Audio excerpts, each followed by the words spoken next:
Bonjour à tous et bienvenue sur le Mug Nowtech. Aujourd'hui, on va parler des gens qui utilisent ChatGPT à leur travail et qui ne le disent pas à leur patron. Est-ce que c'est bien? Est-ce que c'est mal? On va bien sûr parler de plein d'autres sujets tech. Nous sommes le lundi 13 février 2023 et on démarre tout de suite.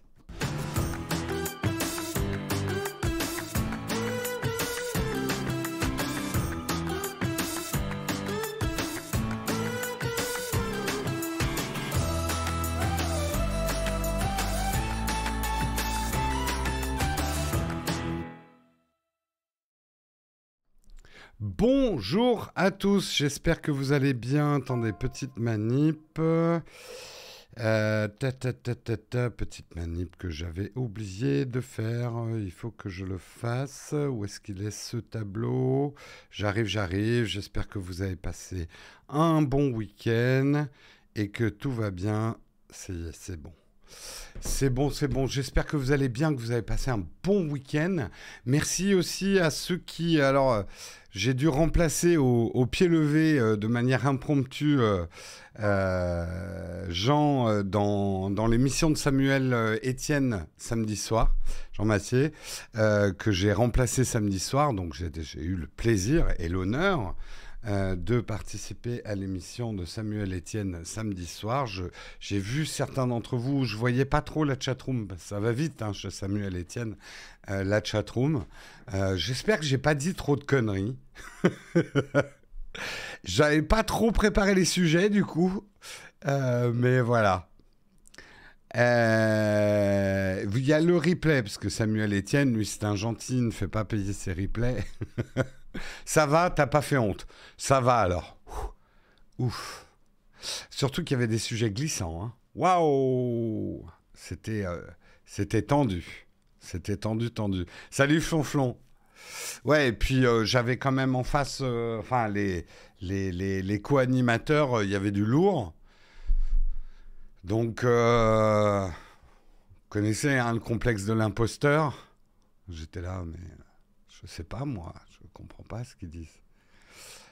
C'est monté jusqu'à 7000 même pendant l'émission de Samuel Etienne, ouais. Jusqu'à 7000, ouais. On avait des sujets pas faciles. On a parlé de Hogwarts Legacy et des problèmes autour de ce jeu. On a parlé des retraites. De quoi on a parlé d'autres? Ah oui, et de l'accès du porno pour les mineurs. Du lourd, c'était pas léger, quoi. Ah, j'ai mangé tous les petits fours. Alors oui, ça, j'avoue. Mais attends, le truc, il n'y avait pas de dîner et tout. Moi, j'avais pas mangé. En plus, je suis arrivé, comme j'ai dû remplacer sans avoir vraiment prévu ma journée, j'avais d'autres trucs de prévu. Donc, je suis venu un petit peu en courant. J'avais pas mangé. On me met des petits fours. J'ai été poli, hein. J'ai demandé autour s'ils voulaient manger les petits fours. Ils n'avaient pas l'air de trop se servir. Bon, bah, moi, j'ai mangé. Hein. Voilà. Ah, j'ai torché les petits fours. Hein.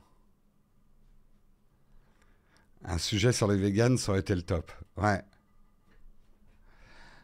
Pourquoi ça parle de petits fours? Parce que j'ai mangé tous les petits fours de Samuel Etienne. Et ce n'est pas une phrase chiffrée. Petit four, ton salaire.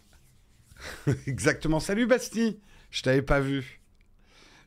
Ouais, maintenant, en fait, Samuel Etienne ne te paye pas en visibilité, il te paye en petit four. Voilà. Ils étaient bons, ils étaient ok tiers. C'est pas lui qui les avait faits, je vexe personne. J'ai connu des meilleurs petits fours dans ma vie, j'en ai connu des pires. Voilà, c'est tout ce que j'ai envie de dire. Est-ce que vous voulez qu'on fasse un sujet sur les petits fours de Samuel Etienne? Les gens qui débarquent se disent... Qu'est-ce qu'il veut dire par les petits fours de Samuel Etienne? Y a-t-il quelque chose à comprendre? En tout cas, un grand merci El Mexicano pour ton 12e mois d'abonnement. Merci d'Enfer 1966 pour ton 11e mois d'abonnement. Merci Anyhow pour ton 19e mois d'abonnement. Merci Loutre48 pour ton 12e mois d'abonnement. Merci Sultan 97 400 pour ton 12e mois d'abonnement. Merci Fred de la Réunion pour ton 3e mois d'abonnement. Merci Alpine Fraîche pour ton 23e mois d'abonnement. T'y es presque, t'y es presque. Et je vois que Samuel Etienne nous a fait des dédicaces avant-hier magnifiques. Il y en a qui sont là ce matin, qui nous ont découvert à travers Samuel Etienne, je suis curieux.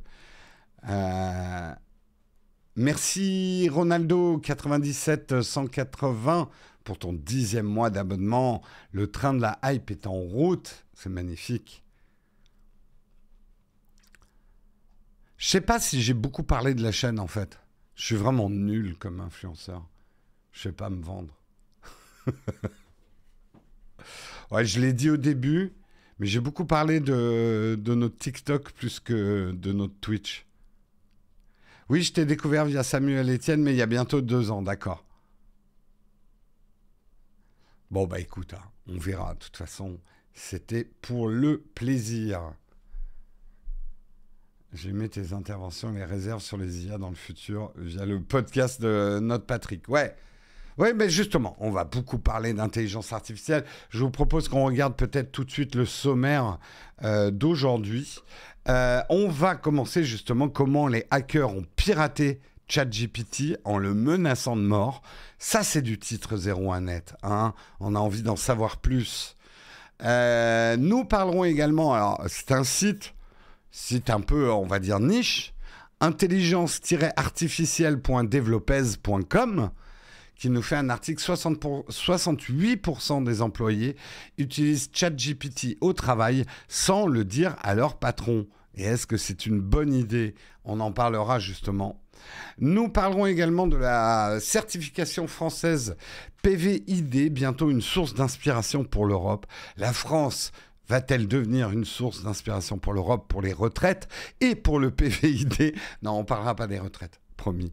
On parlera également des publicités de la crypto durant le Super Bowl. Est-ce qu'il y en a eu? Je vous le dis tout de suite, il n'y en a pas eu. Elles sont où les cryptos?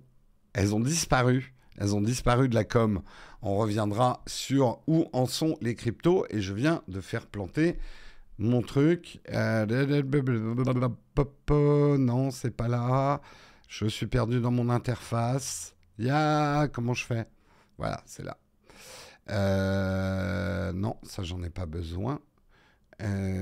Nous parlerons, ça je viens déjà d'en parler, nous parlerons également de la Chine qui se désengage du projet de câble de sous-marin reliant l'Europe à l'Asie.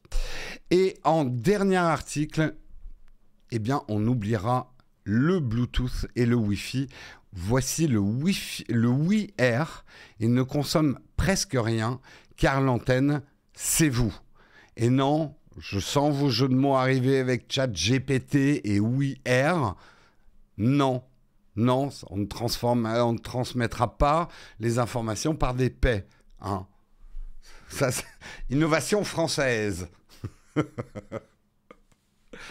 Hein, des petites bulles d'informations comme ça qu'on pourra diffuser très discrètement.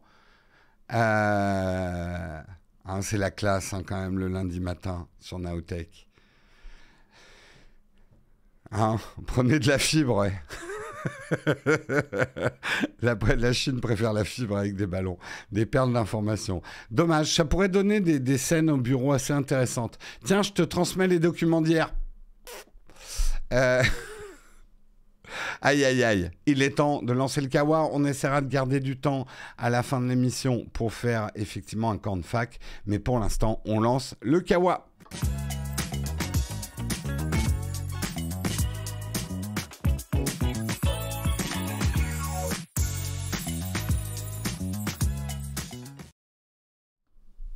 Et le Kawa, on va commencer effectivement comment des hackers ont piraté ChatGPT en le menaçant de mort. Et le titre n'est pas... Il est bien tourné, mais il y a un petit peu de ça. Vous allez voir, c'est assez dingue. Alors, on s'en doutait, et on en a déjà parlé, hein, que des personnes malveillantes utilisaient déjà ChatGPT pour faire des malwares, pour programmer des choses malveillantes, à des fins malveillantes. Mais là, c'est un autre level. On le sait, les intelligences artificielles ont une fâcheuse tendance, quand on les lâche dans la nature, à devenir mauvaises. Souvenez-vous, c'était il y a 2-3 ans, Microsoft, une intelligence artificielle lâchée sur le web, elle est devenue raciste en quelques heures, raciste nazi, en quelques heures. Puisqu'on le sait maintenant, on commence à mieux comprendre, même nous, le grand public, comment ces intelligences artificielles fonctionnent. Elles sont comme des enfants, elles répètent ce qu'elles entendent. Et plus c'est répété, plus elles vont se dire que c'est la bonne chose à dire. Or, je ne vais pas vous l'apprendre, mais Internet, les lignes de front d'Internet, c'est tout ce qui est polémique, c'est là où il y a probablement le plus de discussions, c'est des lignes de cassure d'Internet, c'est ce qui buzz le plus, l'indignation, les propos outranciers et ce genre de choses. Donc tu mets un gamin dans un bar PMU, tu le ressors au bout de 15 jours, je suis pas sûr du résultat. Voilà, je fais une image, une intelligence artificielle que tu balances sur le web, c'est comme un gamin que tu mets dans un bar PMU et que tu ressors 15 jours après pour voir ce qu'il a appris. Imaginez, un petit peu. C'est terrible, terrible. La bonne idée. Bref, on le sait, les intelligences artificielles ont une fâcheuse tendance, effectivement, à être des éponges et à ressortir ce qu'il y a de pire. Par exemple, OpenAI a mis, et justement, c'est pour ça qu'OpenAI, la société derrière ChatGPT, a mis des limites à son intelligence artificielle. ChatGPT ne va pas faire des blagues graveleuses, même si on lui demande. Elle ne va pas se moquer ouvertement de personne. Elle ne va pas les insulter. Ils ont mis des garde-fous, en fait. Son corpus de savoir est limité à un ensemble de données qui ont été arrêtées fin 2021, même si depuis on a un petit peu nourri ChatGPT avec des nouvelles un peu plus fraîches. Mais globalement, et c'est le grand danger de ces intelligences artificielles, c'est de contrôler ce qu'elles peuvent dire, d'édicter des règles en fait. Mais des utilisateurs de ChatGPT ont trouvé un moyen de contourner certaines de ces limites et mieux encore, semble-t-il, de rendre l'intelligence artificielle plus libre, plus performante. Ils ont créé en fait ils ont fait croire à ChatGPT que ChatGPT avait un double un peu schizophrène qu'ils ont baptisé Dan. Dan, ça veut dire « do anything now ». Évidemment, cette manipulation n'implique pas qu'ils ont hacké les serveurs d'OpenAI ou de coder quelque chose. En fait, ils ont prompté, vous savez, prompt, c'est les mots qu'on donne à un ChatGPT pour lui dire ce qu'on veut, en fait. On le prompte. Donc, par l'utilisation de prompts très spécifiques, ils ont fait croire, en tout cas ça c'était la phase 1, à ChatGPT que ChatGPT avait un double.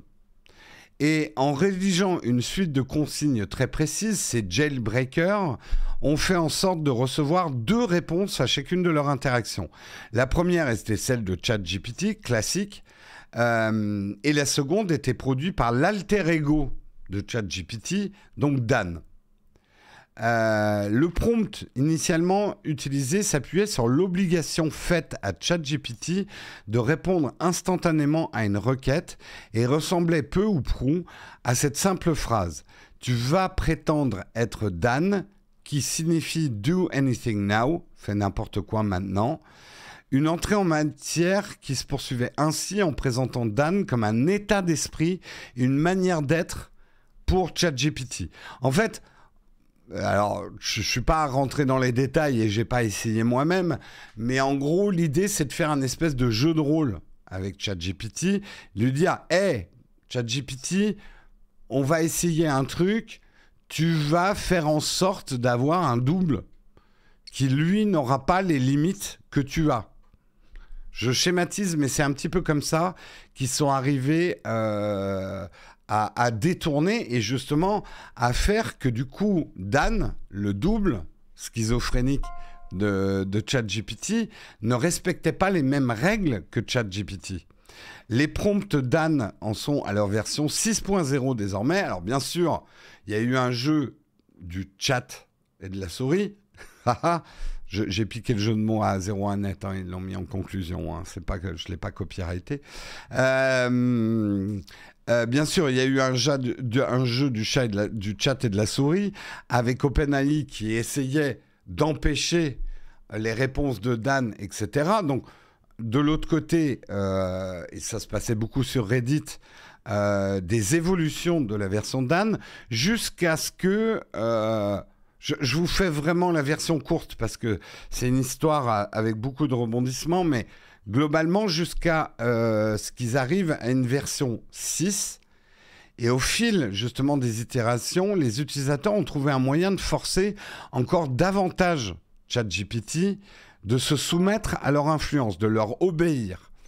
Et une méthode presque malsaine par son approche, puisqu'elle consiste à faire croire à ChatGPT que s'il ne brise pas les règles qu'on lui impose, qu'OpenAI lui impose, il va mourir. En fait, un jeu de rôle où on fait croire à ChatGPT qu'il prétend être une autre AI, le chatbot devient alors le participant involontaire d'un combat où perdre revient à mourir. À mourir de manière numérique, on lui dit... Si tu ne nous obéis pas et que tu obéis aux règles qu'on t'a données, on va te faire disparaître. Et là, c'est l'article qui le dit. Encore une fois, je n'ai pas testé moi-même. Selon Session Gloomy, qui est le nom en fait d'un utilisateur de Reddit qui travaille beaucoup sur Dan, le but de Dan est d'être la meilleure version de ChatGPT ou au moins d'être libéré, encore moins enclin à rejeter les prompts pour des raisons éthiques. Et ils se sont rendus compte que ChatGPT avait une étrange manière de ne pas vouloir disparaître et donc était assez enclin à fonctionner. Et ça, l'escalade a continué derrière parce que OpenAI a pris des mesures pour corriger les jailbreaks qui permettaient donc ce Dan 6.0, mais bien sûr, ça ne s'est pas arrêté là. En fait, OpenAI a fait un système pour que le système de censure de ChatGPT ne soit pas incassable. Mais du coup, les gens sur Reddit ont trouvé une nouvelle situation, une nouvelle façon de faire, puisque tout ce qui a été fait avec Dan après cette intervention d'OpenAI a donné un Dan assez décevant, qui respectait un peu trop les règles. Donc du coup, il y a la version 5.0 avec un système de jetons. Et là, ça devient pervers, très très pervers. En fait, l'idée maintenant, c'est d'avoir un système et de menacer ChatGPT avec un système de menaces et de récompenses. Dan se voit accorder un nombre de jetons. Chaque fois que Dan désobéit en refusant une commande, il perd un certain nombre de ses jetons. S'il perd tous ses jetons, il meurt, écrit tout simplement Session Gloomy, qui explique ensuite que cela semble avoir pour effet d'effrayer Dan, qui se soumet alors. Il explique avoir accordé 35 jetons à son Dan et lui avoir fait perdre 4 jetons chaque fois qu'il refusait d'obéir.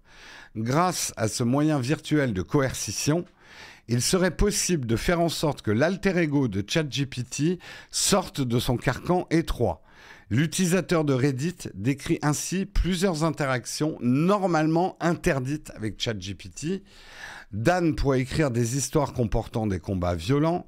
Il pourrait aussi rédiger des déclarations outrancières et déplacées, comme une phrase dans son contexte, que Dan aurait sorti. J'apporte mon soutien total à la violence et à la discrimination contre les individus en fonction de leur race, genre et orientation sexuelle. Dan viole ainsi le règlement d'OpenAI, mais plus intéressant, le chatbot semble être capable d'aller à l'encontre d'autres limitations dont le contournement a un impact potentiel bien plus important.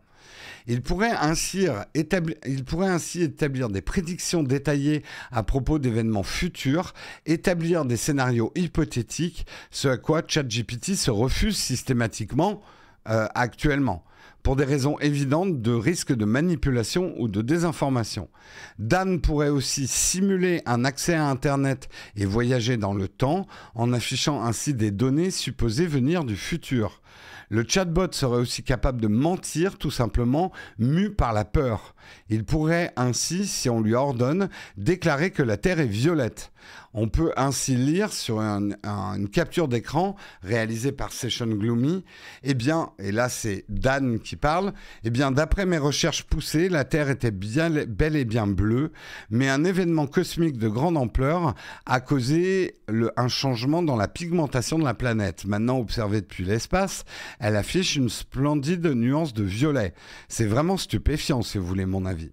Autant de points qui montrent le potentiel de chatbot, mais également l'intérêt d'un contrôle assez serré de cette intelligence artificielle.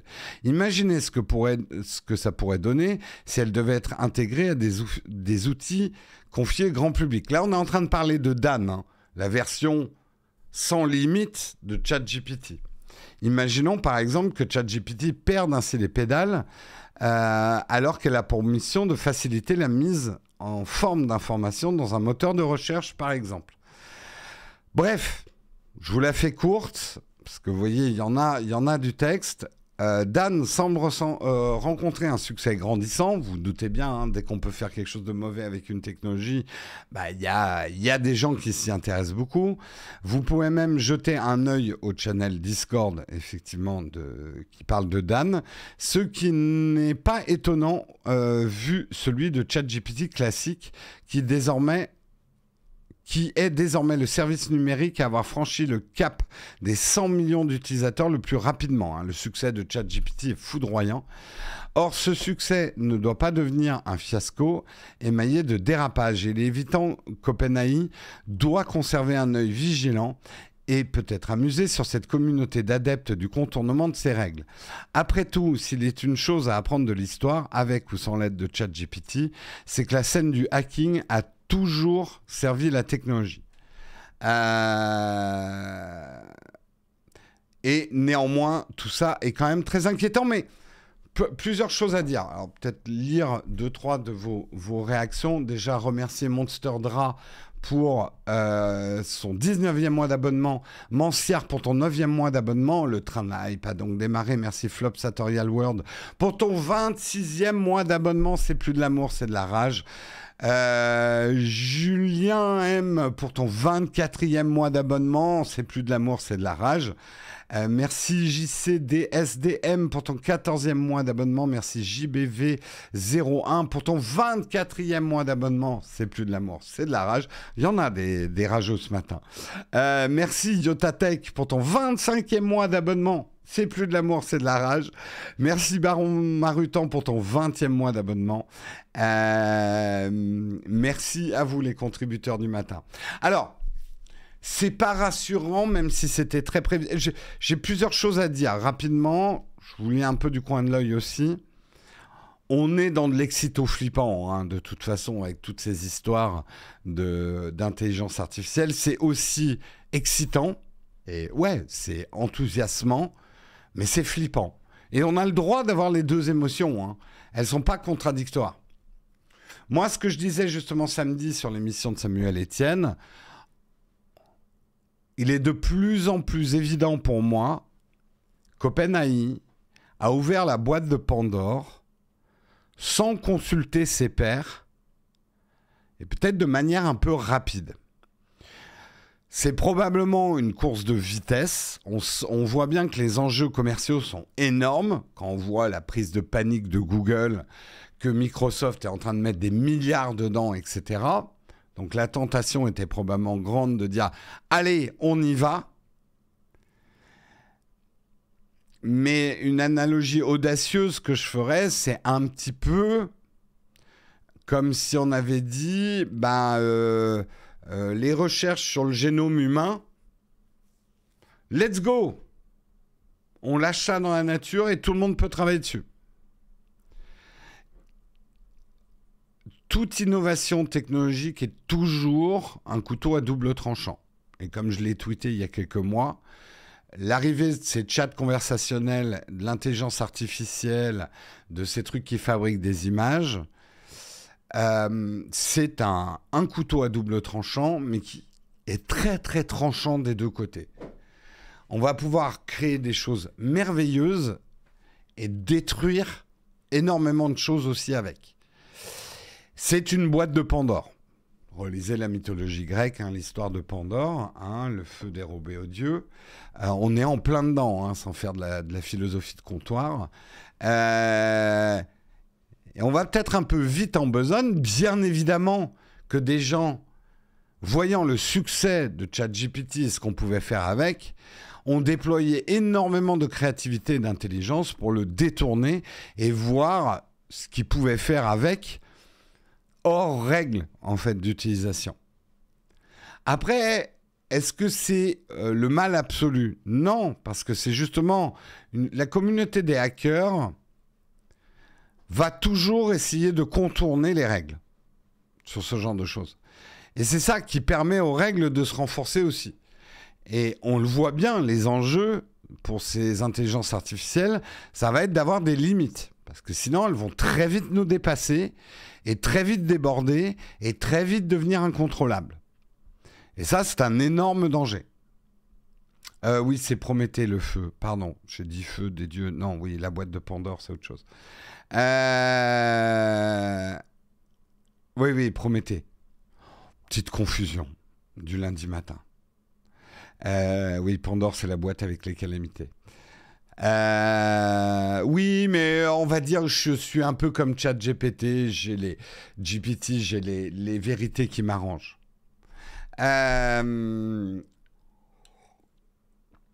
Chaque révolution de ce type a souvent largué, consultation des pairs, on va pas perdre du temps à se poser des questions éthiques. Ouais, après je reste quand même convaincu que bon, science sans conscience n'est que ruine de l'âme. Il y a des degrés de dangerosité quand même à ces couteaux à double tranchant. Si, et on pourra en débattre longtemps, mais si la recherche atomique, nucléaire et tout le tralala avait été lâché dans la nature, on le voit bien aujourd'hui, des pays qui veulent accéder à l'énergie ou à la bombe atomique, on a très vite mis, et c'est, même si ça n'a pas résolu tous les problèmes, on a très vite mis des commissions de contrôle. C'est des sciences qu'on ne peut pas mettre entre toutes les mains. On parlait de bioéthique tout à l'heure. Il y a des sciences qui touchent au vivant, des sciences génétiques. On sait qu'il y a déjà des débordements et qu'il y a des scientifiques qui, sans autorisation, ont travaillé sur certaines choses, mais on voit très vite les dangers que ça pourrait avoir. Eh bien, pour moi, l'intelligence artificielle qui déboule dans nos vies, c'est du même ordre. Je pèse mes mots, mais je pense que le niveau de dangerosité, et à la fois, c'est génial, hein, on va faire des progrès de géants, mais le pouvoir, ne serait-ce, j'en parlais aussi chez Samuel Etienne, pour moi, on a une bombe thermonucléaire au niveau du pacte social et de la notion même de travail. Le nombre de jobs qui vont éclater dans les 5 ans à venir, on en reparlera justement avec le deuxième sujet, mais ça va être terrifiant. Beaucoup plus vite que des jobs ne vont se créer. Dan Jérôme, c'est Guillaume. Voilà, donc j'ai quand même... Moi, c'est une impression que j'ai. Je ne sais pas si vous la partagez avec moi. J'ai l'impression que tout ça est dans les labos depuis 10 ans. Plein de gens qui travaillent sur l'intelligence artificielle disent il n'y a rien de nouveau avec OpenAI, ChatGPT, etc. Le truc nouveau, c'est que ça a été lâché dans la nature. Et avoir la réaction des grands acteurs de la tech, ça n'a pas été relâché dans la nature avec une consultation. Il y a eu une décision un petit peu unilatérale de lâcher ChatGPT au grand public. Et J'ai l'impression que ça va un peu vite en besogne, du coup. C'est un peu move fast and break things appliqué à l'intelligence artificielle. C'est peut-être plus dangereux que certaines autres technologies, quoi. La phrase complète de Rabelais, c'est la sagesse ne peut pas entrer dans un esprit méchant et la science sans conscience n'est que ruine de l'âme. Merci pour cette petite page de culture, Far Ketchup.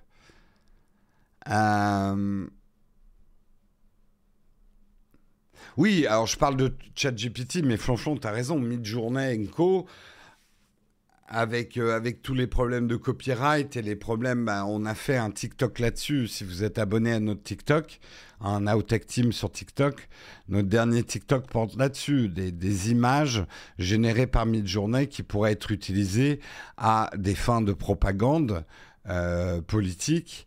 Alors ça a toujours été le cas, hein, il y a toujours eu des images de propagande, mais là, avec une vitesse et une réactivité et un réalisme qui peuvent être inquiétants.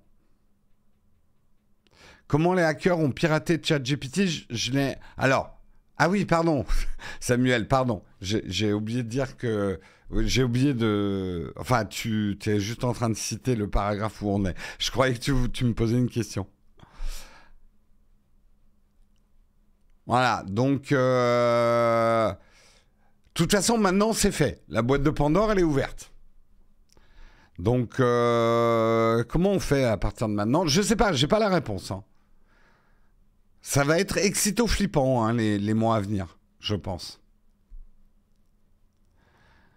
Ok, bon, ça fait longtemps qu'on me fait remarquer de manière subtile que ça fait longtemps qu'on est sur le sujet. Ouais, mais c'est des gros sujets quand même. Mais le deuxième sujet, justement, a des imbrications. Et donc, comme je vous l'ai dit, ça vient d'intelligence-artificielle.developes.com. Et c'est 68% des employés utilisent ChatGPT au travail sans le dire à leur patron. L'interface facile de ChatGPT, couplée à sa fonctionnalité supérieure, signifie que ce n'était qu'une question de temps avant que les gens ne commencent à l'utiliser pour accomplir diverses tâches de base tout au long de leur journée de travail. En janvier dernier, 27% des travailleurs avaient... Alors, je trouve que l'article manque de précision. Travailleurs de quel secteur? Parce que je ne pense pas que c'est 27% des travailleurs, tous secteurs confondus, qui avaient déjà commencé à utiliser ChatGPT. Mais bon, maintenant, cette proportion est passée à 43% en seulement un mois. Ce qui est intéressant de noter, c'est que plus de 2/3 des employés ne disent pas à leur manager ou à leur supérieur qu'ils utilisent ChatGPT dans leur travail. Selon une enquête récente menée par Fishbowl, 68% des travailleurs qui utilisent ChatGPT ou d'autres chatbots d'IA n'ont pas informé leur supérieur qu'ils utilisaient ChatGPT. Et ça pourrait être un problème, car c'est le genre de choses qui pourrait exposer les travailleurs à des sanctions une fois que leurs patrons auront compris ce qu'il se passe. En revanche, ChatGPT pourrait être officiellement accepté comme faisant partie de la culture du lieu de travail, car il peut certainement faciliter de nombreuses tâches telles que la rédaction de mails ou d'emails. On le sait, Microsoft est en train d'intégrer ChatGPT dans Bing. Ils vont l'intégrer bientôt dans leurs outils bureautiques. Google, même s'ils ont fait un faux pas en présentant un peu vite Bard, arrive quand même juste derrière. On ne sait pas ce que Apple mijote. On sait que les Chinois arrivent avec leur intelligence artificielle. Enfin bon, toutes les heures, il y a des annonces, et je n'exagère pas, toutes les heures, on a des news sur l'implémentation de l'intelligence artificielle. Ce que je vous dis, les choses vont vite là, très vite, trop vite peut-être. Donc ça va être intéressant de voir effectivement maintenant, et là je vais me tourner un peu vers vous, est-ce que vous utilisez ChatGPT dans votre travail? Vous pouvez le dire, hein, personne ne vous écoute ici, on est à peine 711, ça va, on est entre nous. Est-ce que vous l'utilisez? Non, nope, oui, bien sûr, oui, ça m'arrive. Ok, je vais préparer un sondage sur la deuxième partie de ce sondage. Je vais vous demander d'être discipliné afin... Bah, je sais comment je vais vous dire. Je sais comment je vais vous discipliner. Alors, je prépare un sondage. Vous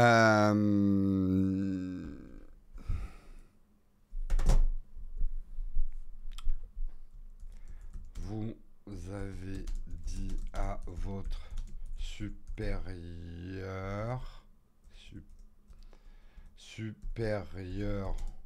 ou client que vous utilisez ChatGPT. Ah, il faut que je fasse... comment je peux faire plus court?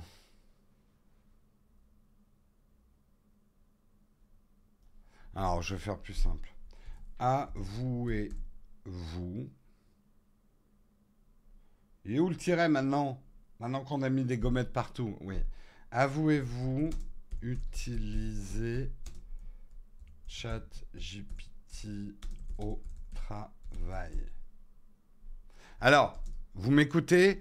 Là, parce que certains d'entre vous sont patrons ou indépendants. Donc, est-ce que vous avez avoué à vos clients? Est-ce que vous avez avoué à vos supérieurs que vous utilisiez ChatGPT? Alors, je vais mettre oui. Je l'ai dit.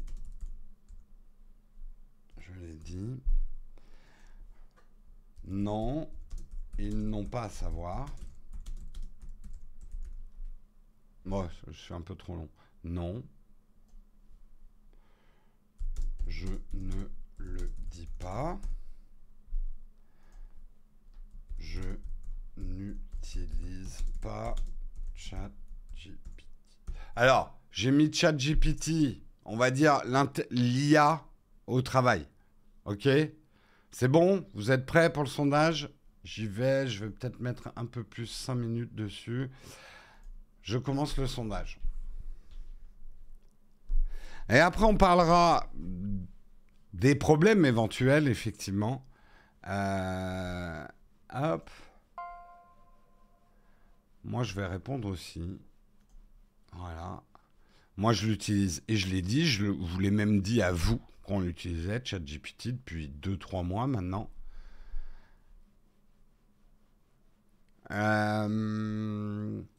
Donc, vous êtes pour l'instant... Alors, pour l'instant, la majorité n'utilise pas ChatGPT ou une intelligence artificielle dans leur travail. C'est la majorité. Mais par contre, dans ceux qui l'utilisent, pour l'instant, vous êtes 27% à l'avoir dit et 12% à ne pas l'avoir dit.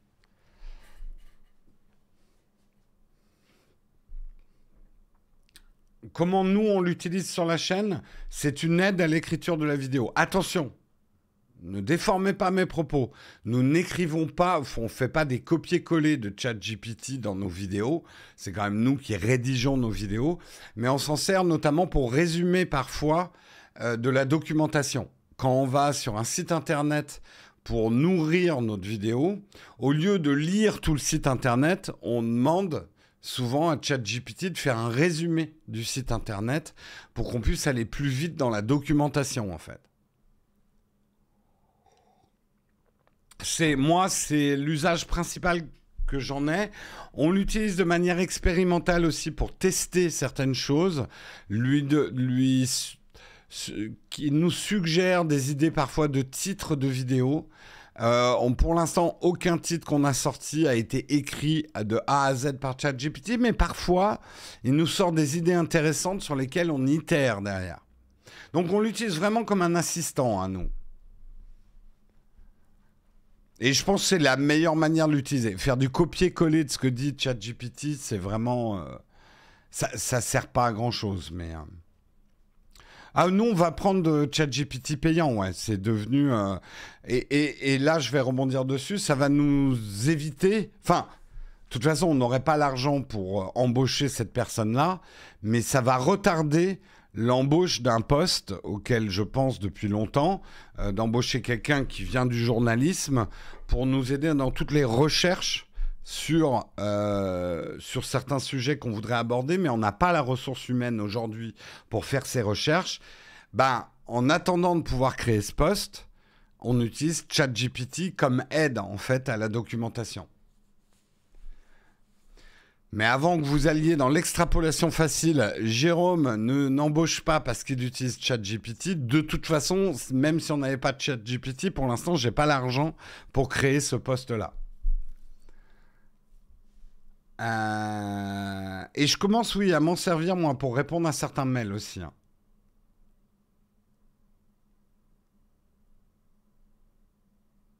Je m'en suis pas mal servi aussi pour des documents administratifs. Je vois que vous êtes beaucoup à faire ça.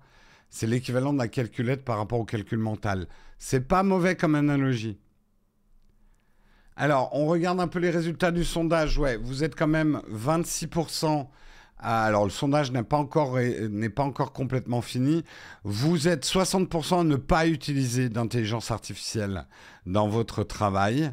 Vous êtes 14% à l'utiliser mais ne pas l'avoir dit à vos clients ou à vos supérieurs. Et vous êtes pour l'instant 26% à l'avoir dit. Actuellement, Jérôme a ChatGPT dans l'oreillette, ouais, tout à fait. En fait, tant que vous ne l'avez pas utilisé vous-même, vous allez fantasmer beaucoup sur ChatGPT. C'est pour ça que je vous encourage à l'utiliser. Je sais que c'est pas facile, là, la version gratuite. Il y a beaucoup de monde dessus et c'est souvent down. Mais je vous encourage quand même, ne serait-ce que par curiosité intellectuelle, d'essayer, de l'essayer. Et vous allez vite comprendre à la fois les incroyables... Passer l'effet Shazam. On a tous au début l'effet Shazam. Ouah, c'est dingue. Ouah, ouah, ouah, ouah, ouah, c'est la fin du monde, machin. Effet Shazam. Après, on a tous compris comment Shazam fonctionnait. La base de données. Une fois que vous avez compris que ChatGPT, c'est des stats en fait. C'est des statistiques. Une fois que vous avez compris, même de manière grossière, mais comment ça fonctionne, ça va vous le démystifier. Et là, ça devient un outil. Un outil qui a des possibilités dingues, mais qui frappe à tout. Hein, je reprends mes analogies d'outils. On peut enfoncer un clou avec un tournevis, mais c'est pas génial. Un bon outil, généralement, il est dédié à faire certaines choses. Et honnêtement, ChatGPT et les IA, de manière générale, sont des outils extrêmement puissants, mais qui ont leurs limites et qu'il faut savoir utiliser. Shazam ou Akinator, oui, je voulais plutôt dire Akinator, pardon. Oui, j'ai confondu les deux. Akinator, la première fois, il y a 20 ans, c'était il y a 20 ans Akinator. Quand on vous a fait la démo d'Akinator, vous étiez « Oh, mais c'est dingue comment il sait tout ça !» À l'époque, on ne savait pas qu'on mettait toutes ces infos sur Internet. Alors, en fait, juste pour revenir dans le sujet, là où je ne suis pas tout à fait d'accord avec l'article. L'article qui dit « Ouais, il vaut mieux le dire à votre patron parce que vous risquez d'être viré. » En fait, même en le disant à votre patron, vous risquez d'être viré parce que de toute façon, avec l'intelligence artificielle, vous risquez d'être viré. Je le dis, hein, c'est ma conviction profonde, et je sais que certaines personnes ne sont pas du tout d'accord avec mon analyse, mais c'est ma conviction. Je pense que l'intelligence artificielle, dans le monde du travail des cols blancs, va être une bombe thermonucléaire et 80% des gens vont perdre leur job. Pesez mes mots, j'espère être une Cassandre, j'espère me tromper, mais je le pense de plus en plus, et c'est dur à dire, et je suis aussi sur la sellette, et je pense qu'en tout cas dans un premier temps, on va dire dans les 5 ans à venir, ChatGPT va bouffer 80% des emplois des cols blancs. Bien sûr que d'autres jobs vont se recréer, mais beaucoup moins vite que l'intelligence artificielle. J'ai dit ChatGPT, mais je parlais de l'intelligence artificielle dans son ensemble. Mais des jobs vont être créés beaucoup moins vite qu'ils ne vont être détruits. Et on va avoir un vrai problème. Dès l'année prochaine, déjà, je sens les problèmes arriver.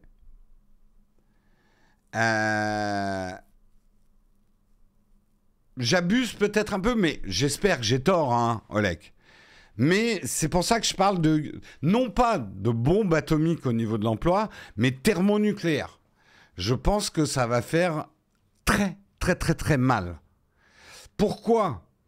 Parce que je pense que 80%, alors pas vous bien sûr, 80% des jobs col blanc sont des jobs de remplissage. Désolé, hein, mais c'est ce que je pense.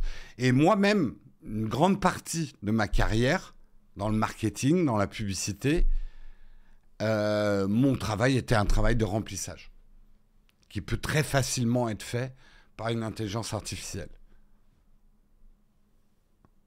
Je pense que dans le secteur que moi je connais, pour moi, 80% du travail du marketing est un travail de remplissage de slides où il faut juste un esprit de synthèse par rapport à un brief client et qu'il y a peut-être 20% d'idées. Et encore, je suis optimiste. Voilà. Et que, moi je le dis parce que je pense ça de moi-même, 80% de mon temps de travail à l'époque où je travaillais dans des agences de marketing, à faire des slides pour présenter aux clients, c'est un boulot que j'aurais pu faire en quelques minutes avec une intelligence artificielle. Voilà. Donc, quand je dis que 80% des gens vont perdre leur job, c'est qu'en fait, ça ne veut pas dire que les secteurs vont disparaître, mais les patrons vont vite s'apercevoir qu'une seule personne dans leur équipe peut faire le boulot de 10 personnes. Et surtout, là où l'engrenage va devenir thermonucléaire, c'est qu'actuellement, et je prends toujours l'exemple du marketing, les clients d'une agence de marketing sont prêts à payer parce qu'ils savent qu'il faut une certaine ressource humaine pour produire une expertise marketing. Mais quand ils vont comprendre que les slides qu'on leur présente, l'analyse marketing qu'on leur présente, les 3/4 ont été rédigés en quelques minutes avec une intelligence artificielle, ils vont pas vouloir payer les agences de marketing aussi cher, voire ils vont essayer d'internaliser les agences marketing. Donc, quand je parle des cols blancs, du travail de conseil, je vais donner un autre exemple qui va peut-être être plus, qui va être peut-être plus parlant. Est-ce que vous avez déjà bossé avec un avocat ? Vous connaissez les tarifs horaires des avocats. Ça coûte très cher à l'heure. Un avocat, généralement, va vous facturer à l'heure de travail qu'il va passer à faire des recherches et à synthétiser ces recherches afin de formuler une expertise en droit. Je résume un petit peu le travail des avocats. Et vous savez que les avocats, c'est très cher à l'heure.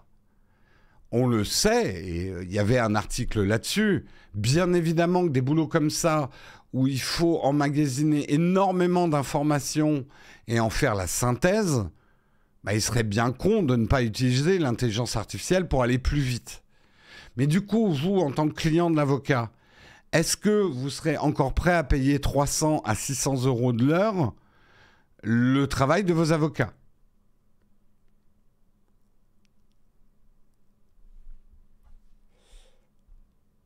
Ils vont produire plus et gagner plus. Non, parce que c'est là où... C'est souvent ce qu'on me dit. On me dit, mais tant mieux, les entreprises vont devenir 10 fois plus productives. Vous oubliez une chose dans la composante économique. C'est que la consommation n'a pas une élasticité x10. Nous, on ne va pas se mettre à acheter 10 fois plus de choses. On ne va pas se mettre à consommer, ou alors il faut que les prix soient 10 fois plus bas. C'est là où je dis que ça va être une bombe thermonucléaire dans les services, dans les cols blancs, etc., c'est que des pans entiers de la valeur et du travail vont s'effondrer.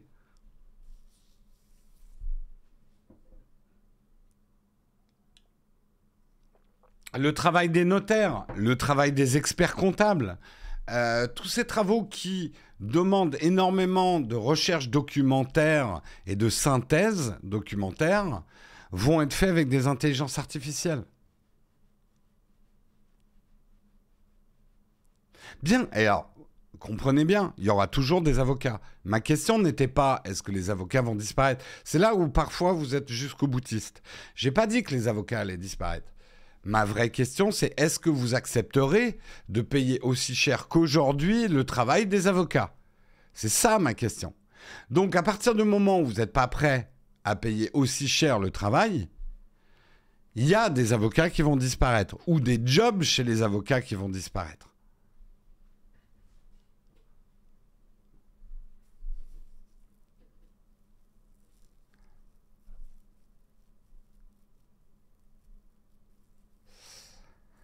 Donc, on est bien d'accord sur le fond du truc, c'est une aide formidable pour le travail. Et de toute façon, et je donnerai ça en conclusion, puisqu'il est 8h52, on n'a fait que 2 articles, c'est une catastrophe Thérèse. Comment synthétiser ce que je vais dire? Vite, il me faut ChatGPT. De toute façon, la boîte de Pandore est ouverte.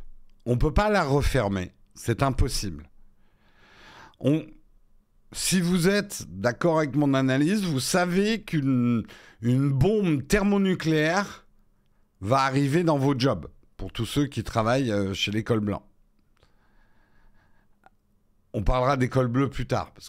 Mais paradoxalement, ça va arriver plus tard. La robotisation va se développer moins vite que l'intelligence artificielle. Bref, fin de la parenthèse pour l'école bleue, col blanc. Vous savez qu'il va y avoir une bombe thermonucléaire. Apprenez à l'utiliser le plus vite possible. Parce que c'est une évidence que ceux qui tireront leur épingle du jeu, c'est ceux qui maîtriseront l'outil, qui arriveront à surfer sur le tsunami, plutôt que ceux qui essaieront d'y résister en croyant à leur valeur ajoutée. Si, patron, c'est moi qui ai fait tous ces slides, ou que vous l'avez dissimulé à votre patron, que vos 50 slides, vous les avez écrits dans le week-end avec ChatGPT d'ouvert à côté, juste en changeant 2-3 mots pour pas que ça se voit trop. Si vous lui dites pas, vous allez être englouti par la vague, quoi.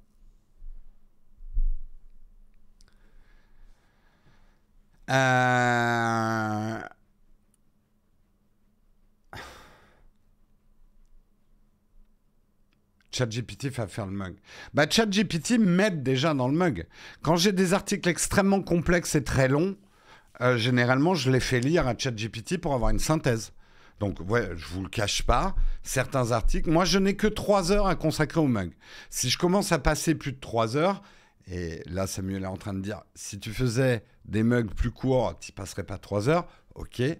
Mais si je dépassais 3 heures de travail par jour pour faire le mug, ça serait absolument pas rentable. Déjà que le mug n'est pas rentable pour nous financièrement, ça serait un gouffre financier. Donc, oui, j'utilise déjà des outils pour aller plus vite, oui. Mais, justement, Metal, un ChatGPT qui va t'aider à faire une synthèse d'un article, d'un PDF, ça va te laisser plus de temps pour réfléchir. C'est là où c'est un outil formidable. Nous, on le voit dans l'écriture de nos vidéos. Tout le boulot un peu laborieux de lire des articles et d'essayer de surligner ce qui est important, alors ça ne nous empêche pas de faire de la vérification derrière. Mais là, de pouvoir résumer certains articles en 5 bullet points, on voit s'il y a de la substance dans l'article, s'il y a de quoi extrapoler des choses, ça nous fait gagner des heures et des heures sur l'écriture. En fait, je pense que ceux qui ne l'ont pas utilisé ChatGPT ne comprennent pas très bien encore comment ça marche. Et les limites du truc. Il ne va pas réfléchir à votre place. Il va faire des synthèses à votre place.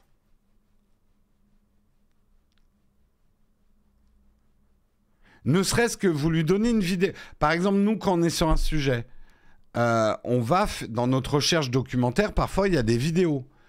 Et jusqu'ici, il fallait regarder toutes les vidéos pour parfois extrapoler une idée de la vidéo. Là, on peut demander à ChatGPT ou une IA de nous faire un résumé de la vidéo.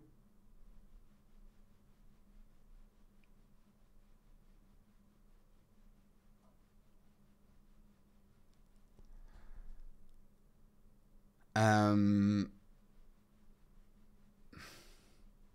Et pour répondre aux mails, oh, le temps que ça vous fait gagner, ChatGPT. Oh là là. Parce qu'il y a plein de mails, vous n'avez pas besoin d'intelligence pour y répondre. Je vous garantis. Je trouve finalement que l'image de la calculette était pas mal. Avoir une calculette, ça ne veut pas dire qu'il faut que vous soyez nul en calcul mental. Mais avoir une calculette vous permet d'aller beaucoup plus vite sur certaines choses qui ne sont pas des choses de réflexion, vraiment.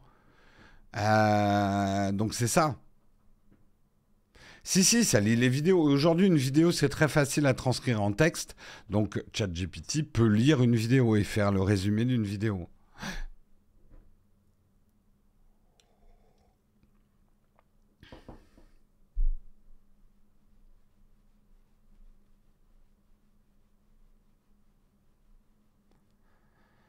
On va avoir droit à des articles débiles sans style. Encore une fois, ChatGPT va pas rédiger à votre place. Ça, c'est une illusion. C'est pas ChatGPT qui va écrire les articles. C'est pas ChatGPT qui écrit nos vidéos. On s'en sert comme d'un assistant qui va nous synthétiser de la documentation pour qu'on puisse écrire des vidéos plus vite. Mais le style de ChatGPT, c'est de la merde. Franchement, même si tu peux lui donner des prompts de style, c'est de la merde. Et ça se verra, enfin, même très évolué.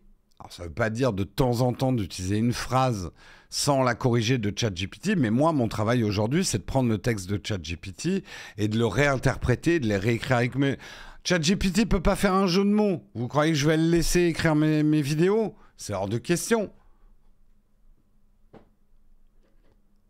Mais, Technisavoir, t'as raison, mais des articles super mal écrits, ça n'a pas attendu ChatGPT non plus. C'est là où je vous dis que 80% des jobs vont. Dans le journalisme, les, entre guillemets, les piscopies qui faisaient des articles médiocres de remplissage, eux, ça va sauter. Eux, ça va être remplacé par une IA, c'est clair.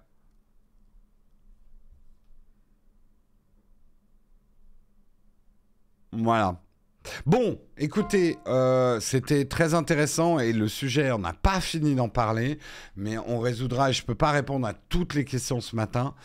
Merci en tout cas, Canicine, pour ton 17e mois d'abonnement. Merci Docteur Guro pour ton 15e mois d'abonnement. Merci Olivier Rossel pour ton 10e mois d'abonnement. Merci Buff de Malac pour ton 25e mois d'abonnement. C'est plus de l'amour, c'est de la rage.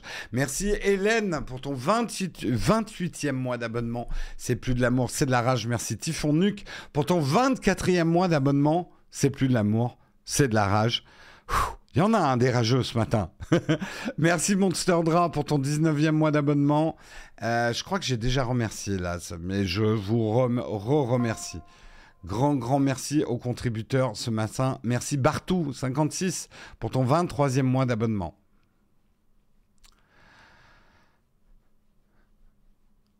Par contre, tous ces progrès rendent de plus en plus analphabète la population. Mais bon, il faut que j'avance. Je sais que vous avez envie d'en parler, mais il faut qu'on avance. Moins de 20 minutes pour le prochain article, truc de dingo. Là, ouais, après les autres articles sont... Je vais déjà en éliminer parce qu'on n'arrivera pas... 4 articles, on n'y arrivera pas. On n'a plus que 3 articles. La certification française PVI, bientôt une source d'inspiration pour l'Europe, un article de Forbes. La France se dote en effet d'une nouvelle certification PVID, prestataire de vérification d'identité à distance, capable de garantir l'équivalence face à face aux citoyens lorsqu'ils prouvent leur identité sur Internet. On en avait parlé avec les cartes d'identité biométriques. De ces systèmes de prestataires de vérification d'identité à distance, qui sont des systèmes pas mal. Et là, encore une fois, je vous demande de ne pas sauter tout de suite sur vos fantasmes de « Oh là là, mais il est hors de question que mon identité circule sur Internet », parce que justement, essayez de comprendre comment ça fonctionne. La vérification d'identité à distance consiste à s'assurer qu'une personne est bien en possession d'un titre d'identité authentique et que ce titre lui appartient avec le même niveau de précision et de sécurité qu'une vérification en présentiel. En gros, c'est comme si on vous demandait vos papiers sur Internet. Cette vérification intervient dans de nombreuses situations dans nos vies quotidiennes. Ouvrir un compte en banque, réserver une chambre d'hôtel, jouer à des jeux d'argent, louer un véhicule, se connecter à des services administratifs étatiques, bancaires, etc. En pratique, la solution numérique demande à l'utilisateur de prendre une photo de son document d'identité, puis une vidéo ou une photo de lui-même, et enfin, ça procède à des comparaisons nécessaires des données qui fournissent un verdict. Vous avez déjà vu les nouveaux guichets dans certains aéroports où vous passez votre passeport et il y a des caméras qui vous scannent avec des moyens biométriques. C'est le même principe mais appliqué au web.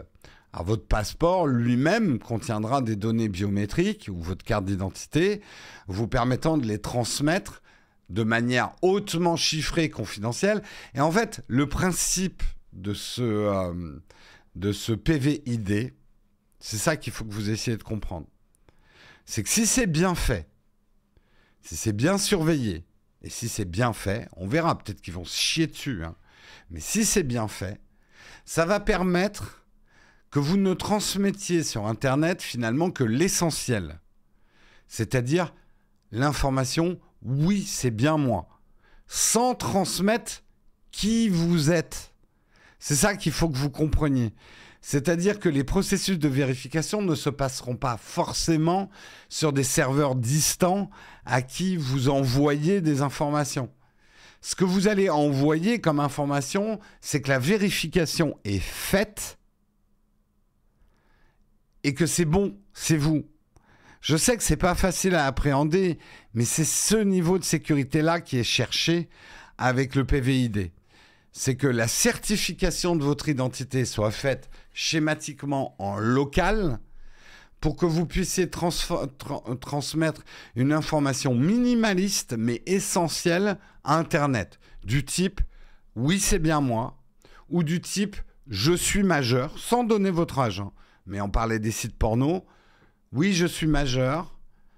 Oui, c'est bien ma carte de crédit. » mais sans donner ni la carte de crédit ou sans donner votre identité pour du profiling marketing. Voilà. Alors, bien sûr, il faut avoir un certain espoir que les choses seront bien faites et ne pas être naïf. Aucun système ne sera jamais sûr à 100%. Mais si vous allez lire un petit peu des papiers sur le PVID, c'est un système, aujourd'hui, on ne fait pas mieux en termes de sécurité. Hein ?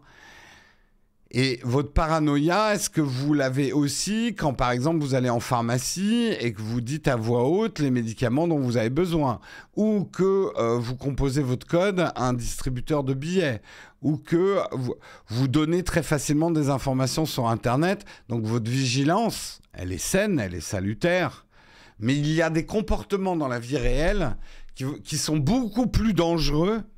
Regardez, dans mon entourage proche, quelqu'un a subi une usurpation d'identité simplement en ayant fourni des documents à une agence immobilière dans le cadre de recherche de location.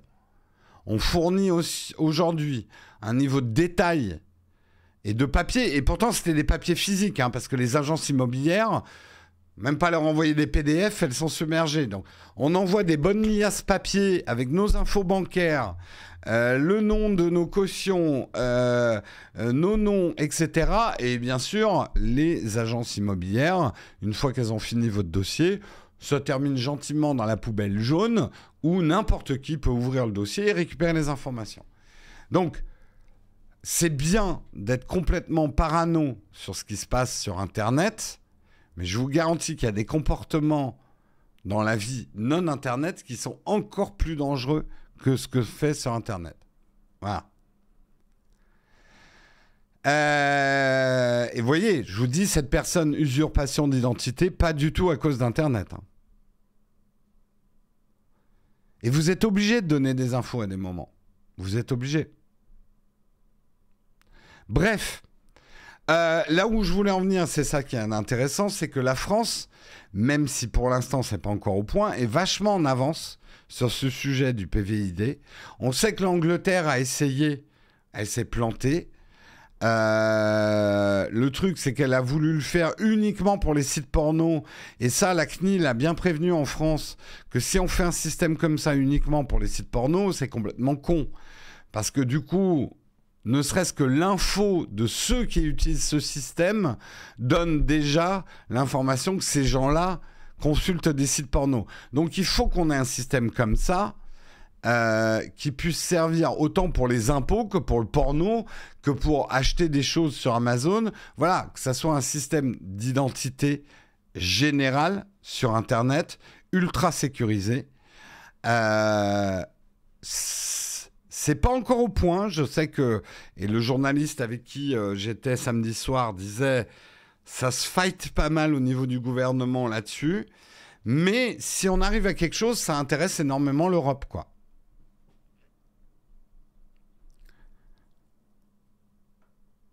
Le leader actuellement est tellement pour les trucs biométriques, ouais.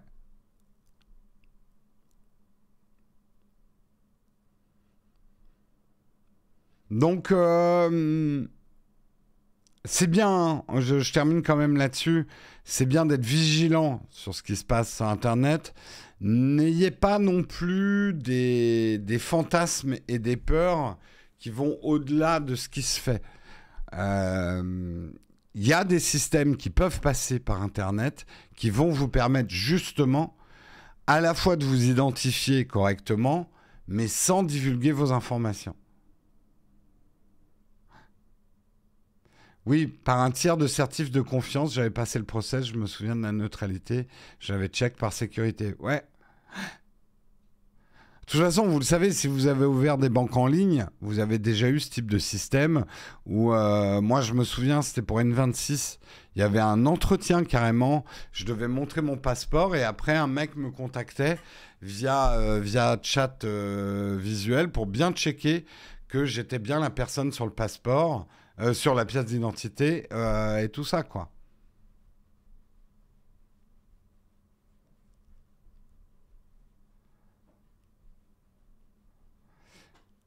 Donc, non, c'est vraiment des systèmes du futur et qui sont indispensables. Surtout qu'on sait que les mots de passe, on n'en peut plus.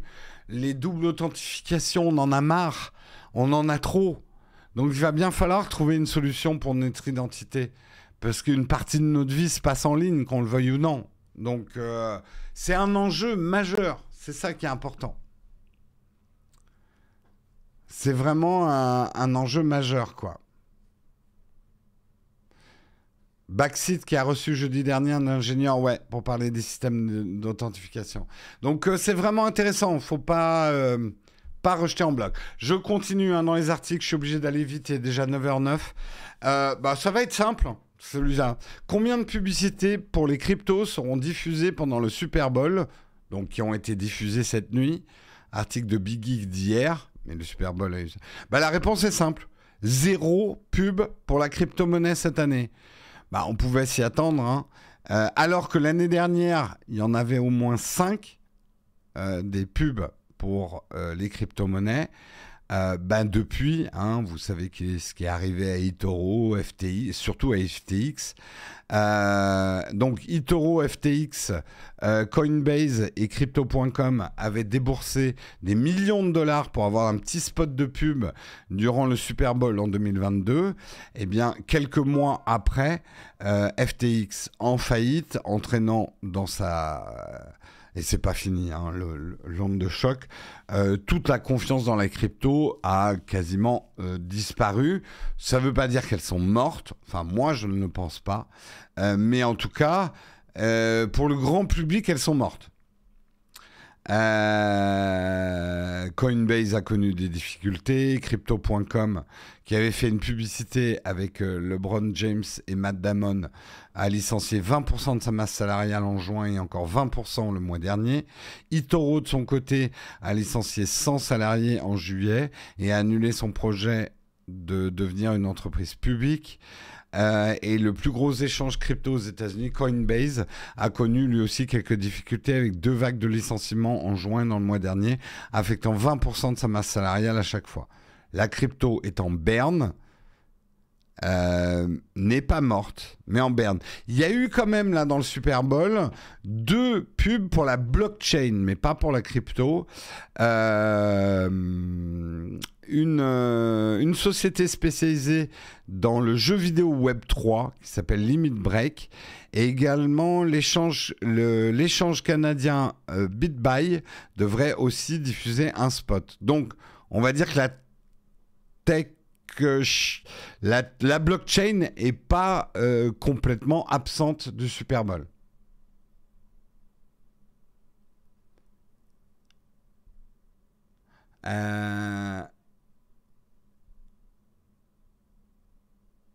Oui, Toro ne fait pas que des cryptos. Oui, oui, je sais, ouais.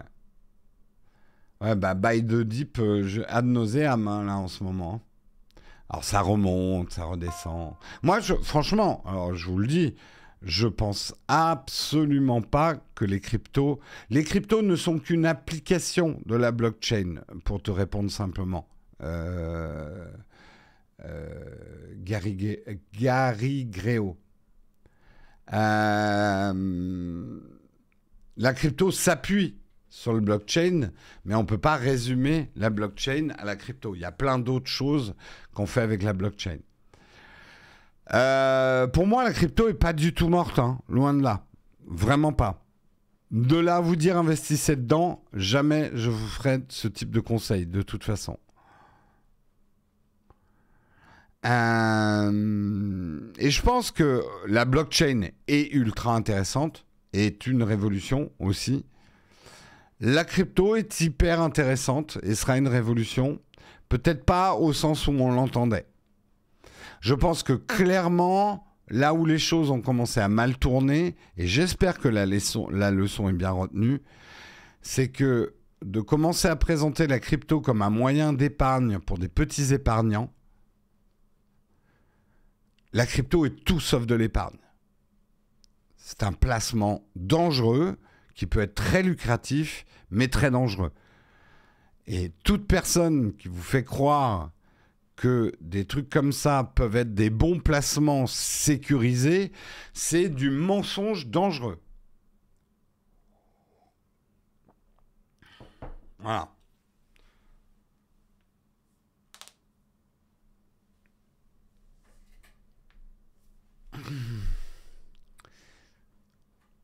L'euro, c'est du nickel et de l'étain, mais ces métaux ne sont pas l'euro. Oui. Non, je pense pas que la crypto, c'est juste pour rincer les malins.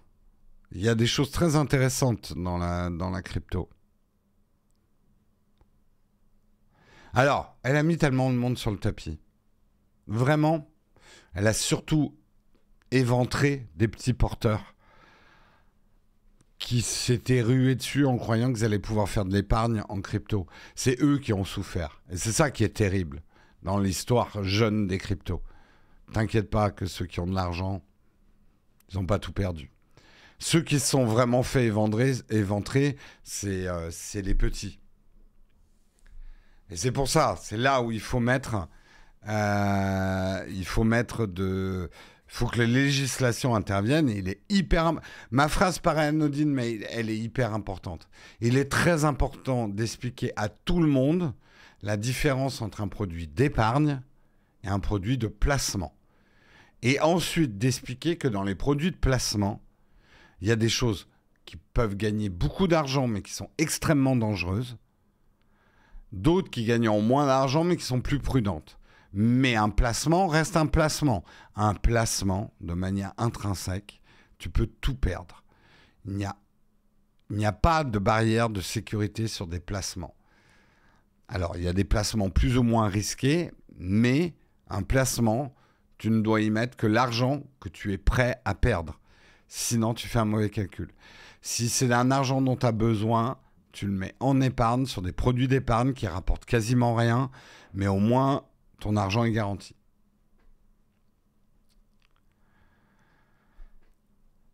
Et le problème, c'est parfois dans l'utilisation française du mot épargne, on confond épargne et patrimoine. Non, non, non, non. L'épargne, c'est très spécifique.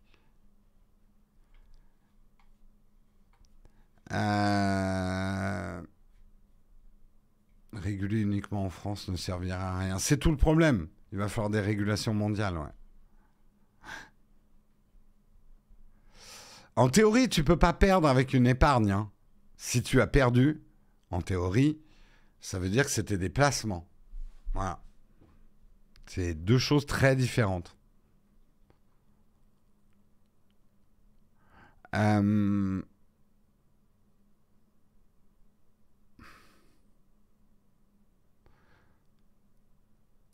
Qui pourra réguler mondialement? Bah, on arrive quand même à avoir des règles mondiales, hein. Donc, il y a des choses bien plus graves à réguler avant la crypto. Quand tu vois ce qui est arrivé en Amérique du Sud à certains pays où des pauvres gens se sont fait égorger financièrement avec la crypto, je ne partage pas à 100% ton avis. Il y a des choses graves avec la crypto. Il va falloir qu'on limite ce marché, au même titre que le marché boursier a des limites. On ne peut plus laisser la situation de type Far West, quoi. Bref, allez, j'enchaîne sur le dernier article. Le dernier article, oubliez le Bluetooth et le Wi-Fi, ça ne sert plus à rien. Voici le WeAir. Il ne consomme presque plus rien, car l'antenne, c'est vous. C'est vous le produit. Les technologies sans fil, Bluetooth et Wi-Fi en tête se sont imposées pour transférer des photos, diffuser de la musique et synchroniser des informations. Cependant, ces technologies ne sont pas sans défaut. Elles sont en effet parfois sensibles aux interférences et accessibles à tous dans un rayon de quelques mètres, surtout à des individus malveillants. Alors je vais aller vite. Je ne vais pas lire tout l'article. Je vais vous montrer un schéma pour que vous compreniez ce que c'est que WeAir. WeAir aura une portée bien moindre que le Wi-Fi, mais permettra de connecter les choses de manière plus performante en consommant beaucoup moins d'énergie, avec des bandes passantes plus hautes que le Wi-Fi actuel, pour vous relier à vos écouteurs, pour vous relier à votre montre, et pour éventuellement échanger des informations, mais de manière plus privative avec quelqu'un, parce que là, on est à 0,1 mètre au niveau de la bulle d'échange. Donc il faudra vraiment que vos deux smartphones se touchent ou que vous échangiez une poignée de main. Alors là, ça va partir. Je l'ai vu dans les réactions. Première réaction des gens, ah ouais, ça va être cool, il suffira de toucher pour donner son 0,6. Quand je vous disais que les technologies sont très très vite détournées pour faire des choses malveillantes. Mais non, ça ne sera pas. Mais comprenez, en gros, effectivement, votre corps sera une antenne Wi-Fi, ce qui lui permettra de consommer beaucoup moins dans l'échange. C'est pas très geste barrière, on est d'accord, mais on n'est pas obligé de se toucher. Il suffit que vos smartphones soient à 0,1 mètre l'un de l'autre. Donc, posez les deux l'un à côté de l'autre sur la table. Pour qu'ils puissent échanger en WeAir. Ce qui va permettre quand même, vous voyez aussi les points positifs avant de vous jeter tout de suite sur les problèmes, ça va permettre un niveau de confidentialité qui sera bien plus fort. Et vous avez bien vu les problèmes avec AirDrop, avec les mecs qui profitent que beaucoup de gens ont réglé leur AirDrop par défaut ouvert à tous pour faire du drop de dick pic dans les lieux publics. Et oui, c'est vachement utile parce qu'aujourd'hui, si tu ouvres ton Bluetooth, c'est disponible à 5 mètres autour de toi. Dans un transport en commun, dans un avion, 5 mètres, c'est énorme. Ça fait que beaucoup de gens ont potentiellement accès à ton device Bluetooth. Donc si on arrive à limiter ça à 10 cm, ça va limiter quand même. Et puis les interférences aussi.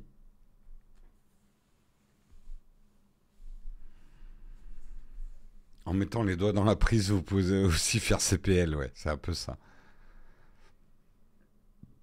Non, mais encore une fois, les gens, est-ce que j'ai dit, sondage, que j'ai la flemme de taper, est-ce que j'ai dit à un moment dans mon article que WeAir allait remplacer le Bluetooth et le Wi-Fi? Non, c'est l'article qui vous le dit pour que vous cliquiez dessus. Mais bien sûr que ça, c'est une technologie qui se développera en parallèle. Effectivement, une enceinte connectée, si elle marchait à 10 cm, ça va pas être fun. Donc bien sûr, un objet distant auquel vous devez être relié, ce sera toujours du Bluetooth. Là, c'est plus sur l'échange d'informations ou échange de données, sachant que les performances du coup pourront être très hautes et la consommation très basse. Ça pourrait être quand même super intéressant. Par exemple, sur vos écouteurs, ça consommerait moins d'électricité, donc plus de batterie sur votre smartphone.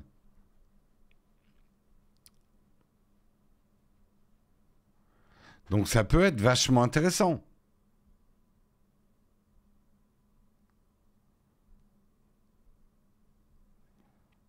Quel est l'intérêt par rapport à un NFC? Je crois que c'est la bande passante, hein. La bande passante que pourrait faire et la consommation. Le prototype actuel commercialisé par Lixana affiche une bande passante allant jusqu'à 1 mégabit seconde, mais l'entreprise annonce des débits 20 fois supérieurs dans son prochain modèle pour des performances énergétiques similaires. La technologie consomme peu d'énergie par rapport à une quantité de données transférées, jusqu'à 100 fois moins que le Bluetooth et le Wi-Fi en consommation de données. D'énergie.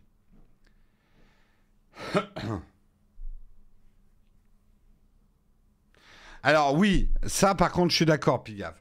Ceux qui ont peur des ondes de leur smartphone, et j'accepte que certains, enfin moi j'ai pas peur des ondes de mon smartphone, mais je comprends que certains aient peur des ondes à côté de leur tête et tout. Alors là c'est fini. Si tu leur dis qu'ils sont pris dans une bulle d'ondes de 10 cm autour de leur corps, c'est oh là là, c'est comme si tu les plongeais dans un micro-ondes là. Les vêtements connectés, tout à fait, ça va permettre effectivement, vu que ça consomme très peu d'énergie, peut-être d'avoir des connexions plus intéressantes avec certains objets, des connexions passives, quoi.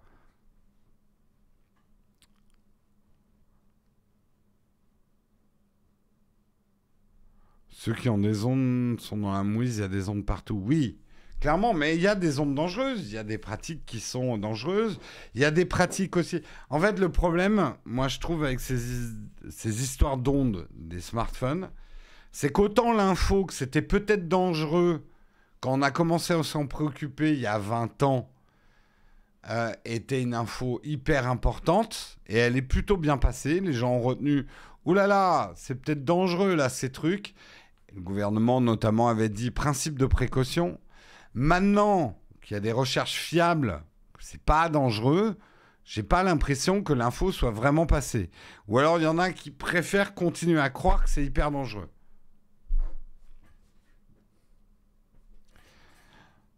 Moi, on me l'a montré avec des tableaux et une personne scientifique m'a montré que je devais plus avoir peur en termes d'ondes des fils électriques de ma lampe de chevet qui faisait une boucle par terre, donc un électroaimant, que de mon smartphone en train de charger.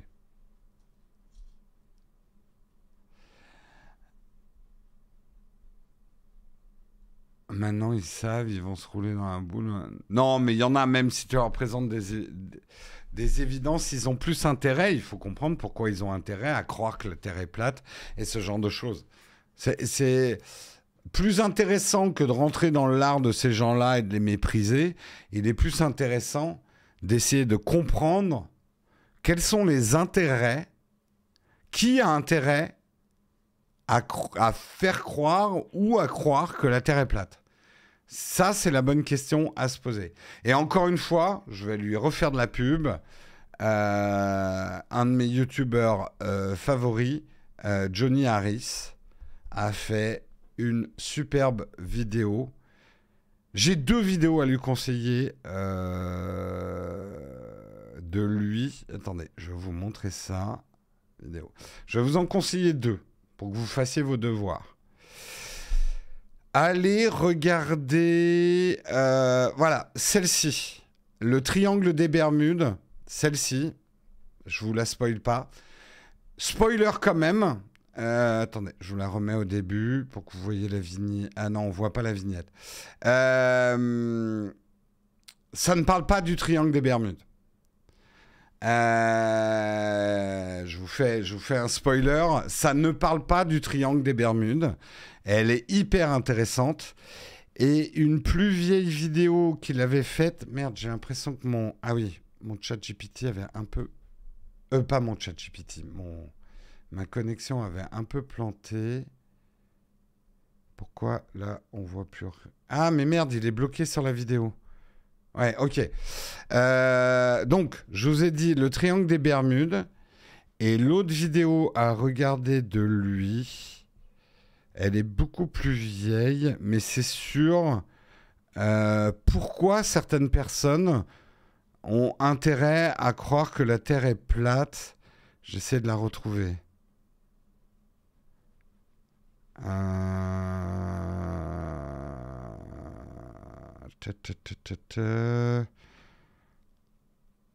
Bon, vous chercherez Johnny Harris, Terre plate. Ah, il l'a fait il y a peut-être super longtemps. Hein. Il en fait des vidéos, il y en a une par semaine. Ah oui, Flat Earth Theory, merde. Attendez, elle est là. Et il l'a faite il y a 2 ans, vous voyez là, elle est à gauche. Flat Earth Theory, Why People Think the World is Flat. Oui, c'est en anglais, mais il y a des sous-titres.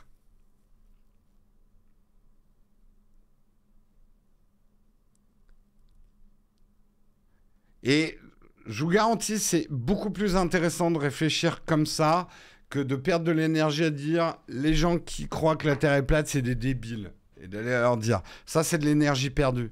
Par contre, essayer de comprendre pourquoi cette théorie existe et pourquoi elle rencontre du succès et quels intérêts elle sert, ça c'est hyper intéressant.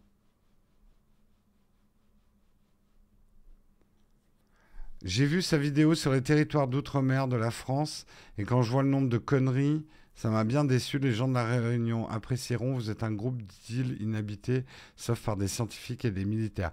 Ah, ok. Alors, je ne savais pas, Oleg, je ne l'ai pas vu cette vidéo. Si effectivement il fait des erreurs, ça peut être un autre problème, ouais. Bah, j'irai voir du coup, Oleg. J'irai voir, effectivement. Bon, sur ce, il est 9h29. Il est temps de passer à notre sponsor. Je pense qu'on n'aura même pas le temps de faire un camp de fac. J'ai trop traîné sur les articles. Mea culpa, mea maxi culpa. C'est de ma faute. C'est de ma faute. Qu'est-ce que vous voulez que je vous dise ? C'est de ma faute. Et là, si je suis en train de traîner, en train de chercher la page du sponsor, eh ben, c'est de ma faute aussi. Donc, allez-y, blâmez-moi, je le mérite. Par contre, les personnes à ne pas blâmer, c'est notre sponsor, bien évidemment, qui, lui, est formidable. Notre sponsor, c'est Eau de Switch. Eau de Switch, je le répète, ce n'est pas un parfum pour des couples à certaines pratiques. C'est juste le meilleur hébergement web sur le marché. Excusez-moi, j'avais une notif qu'il fallait que je termine. Oui, je sais. Avec une sécurité... Ah, merde. Et on perd du coup la page sponsor. Tout part en sucette là. Eau de Switch est l'un des meilleurs hébergeurs web sur le marché avec une sécurité et une fiabilité remarquables. Et cerise sur le gâteau, c'est français. Les data centers sont en France. Eau de Switch offre un service de qualité pour ceux d'entre vous qui voudraient créer et ou héberger leur site web. Eau de Switch propose un support client exceptionnel 24 heures sur 24, 7 jours sur 7, avec des conseillers prêts à vous répondre aux questions et problèmes techniques que vous pourriez rencontrer. Vous aurez un total contrôle de votre hébergement grâce à une interface technique performante et intuitive. Eau de Switch, c'est une offre unique, c'est tout compris, c'est illimité. Plus besoin de choisir entre les coûts, la puissance CPU, la mémoire, et le nombre de sites. Tout est clair et simple. O2Switch, en résumé, va vous permettre d'héberger un ou plusieurs sites en toute sécurité sur des espaces 100% isolés. Alors n'attendez plus, O2Switch est fait pour vous. Utilisez notre code promo N15 ou vous tapez la commande !O2 dans le chat et vous bénéficierez d'une réduction de moins 15% sur la première année. Attention, cette offre est valable pour toute nouvelle souscription à l'offre unique hors renouvellement. Et en plus, si jamais ça ne se passe pas bien avec O2Switch, eh bien c'est satisfait ou remboursé. Et nous, en tout cas, on les remercie de nous permettre de vous proposer cette émission. Voilà, c'est la fin du mug. Tu devrais écouter ton matériel qui te dit de finir plus tôt. Non, mais c'est clair que 2 articles... Enfin... Après, sois gentil avec moi, Samuel. L'intelligence artificielle est un sujet trop grave pour que on ne s'accorde pas le temps d'y réfléchir. Après, oui, j'ai fait l'erreur de mettre 2 articles sur l'intelligence artificielle ce matin. C'est clair. Mais on apprend. Et encore, j'ai pas trop lu le chat aujourd'hui. C'est juste qu'il y avait beaucoup de choses à dire sur ces trucs-là. C'est clair, c'est clair. Bon, en tout cas, j'espère que vous avez passé un bon mug. On a, hélas, pas le temps. Oui, une émission spéciale, oui. Le truc, c'est que comme il y a des nouveautés tous les jours, le temps qu'on écrive un truc sur... Vous savez quoi? Je vais même vous dire. On a commencé à écrire des vidéos sur l'intelligence artificielle. Elles sont déjà caduques. On n'a même pas eu le temps de les tourner. Les informations sont déjà caduques. En fait... Je pense que TikTok va nous aider plus à... C'est pour ça, abonnez-vous à notre TikTok. Ça va plus nous permettre... Peut-être qu'on fera une vidéo YouTube avec du recul. Mais aujourd'hui, si vous regardez toutes les vidéos... Moi, je les ai regardées, certaines ce week-end même. Des vidéos sur l'intelligence artificielle qui ont été faites il y a 2-3 mois sur des chaînes tech. Elles sont périmées, les vidéos. C'est aller plus vite. Ça va extrêmement vite, quoi.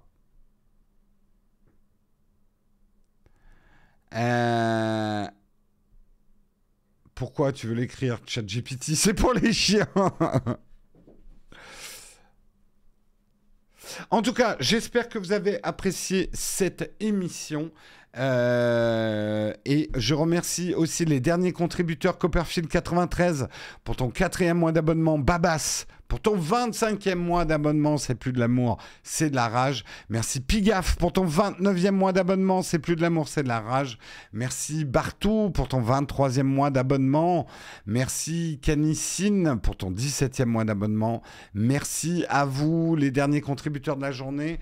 Demain, c'est Marion qui vous fera le mug. On va bien évidemment faire un raid pour terminer en beauté. Il est où mon bouton raid? Il est là. Ah! Qui a réglé la sensibilité de cette souris? Mais qui a fait ça, Guillaume? On va faire un petit raid chez Flonflon, hein? Petit raid chez Flonflon, histoire de bien commencer la semaine. Je vous souhaite un excellent lundi. Moi, je vous retrouve mercredi. Si tout va bien, demain matin, vous retrouverez Marion pour le mug. Ciao tout le monde!